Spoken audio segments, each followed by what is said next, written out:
Hi, I'm Jeremy Nicholls. I'm the Chief Executive of Social Value International. Well, if a fund wants to set out its stall as creating impact, then surely it makes sense to measure how much impact it's having and make decisions then about its investments in order to invest in those organisations which are at least likely and maybe actually do have as much impact as possible. So for a social purpose organisation, I think it's much more at its heart, really. This is an organisation which says we want to create change in people's lives, and there are two then reasons why it should be measuring impact. One is surely ethical. It says we want to change your life, and therefore we should know whether we have, positive and negative. And secondly, it's like everybody is it's got a limited amount of resources to create that change in people's lives and needs to do it as effectively as possible. And so we should be always measuring our impact in order that we can allocate the resources we have in the most effective way to create as much change as possible. So if an organisation wants to make a start or wants to improve what it's almost certainly going to be doing something already, then there are a couple of things you can do really quite quickly. And I think people get very concerned about complexities, about it's expensive, about it's difficult, and there's all sorts of reasons why not to. And number one is get somebody on the board who cares about this stuff. If the board start asking questions, then a lot of the other information follows. It's really a governance question to make sure the organisation is creating as much value as it can. And the second thing is to ask the right question. At the moment, a lot of people are saying, well, we can tell you how much impact we've had. Here's a report. But the question they really should be asking is, are we creating as much impact as we can with the money we have? Give people more money, we can all have more impact. Are we creating as much as we can with the resources we have?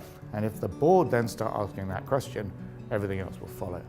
The starting point should be, what benefit are we going to get out of measuring our impact? And if you start with that, we're doing this in order to create more value, then you'll be able to think about how much money you can afford to spend to get that benefit.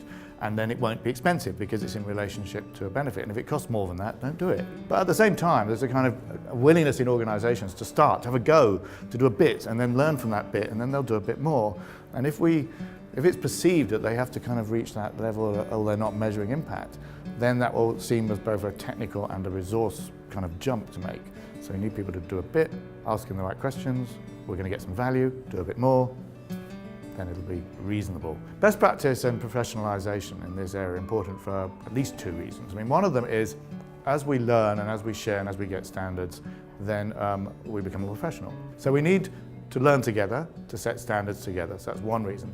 The second is actually to protect people who are being asked to measure impact, organisations who are thinking about it, so that they can refer back and say, actually, there is a good way of doing this. And you may want to do it in that way, and that's fine, but you must be aware there are risks of doing that, to give people some legitimacy to refer back to.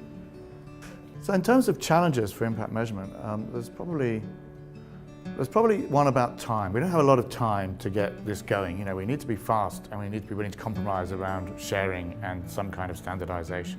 And as you standardise, it means that there'll be people who are not in that standard, and that compromise has got to be done for the benefit of us all.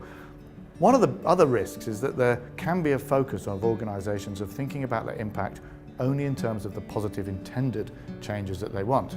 And that's a good start, but it's not going to help an organisation maximise value unless it's willing to be accountable for the other things that happen, both positive and negative, because they're intrinsic to designing better goods and services.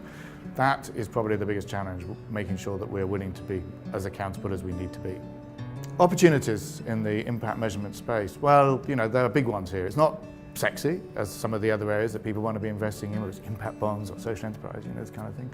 But nonetheless, we believe that it's fundamental to actually changing inequality in the end, part of addressing inequality. It's not the only thing, but if we don't do this as well, we won't give people the information they need to move resources from things that on balance create less value to things that on balance create more value.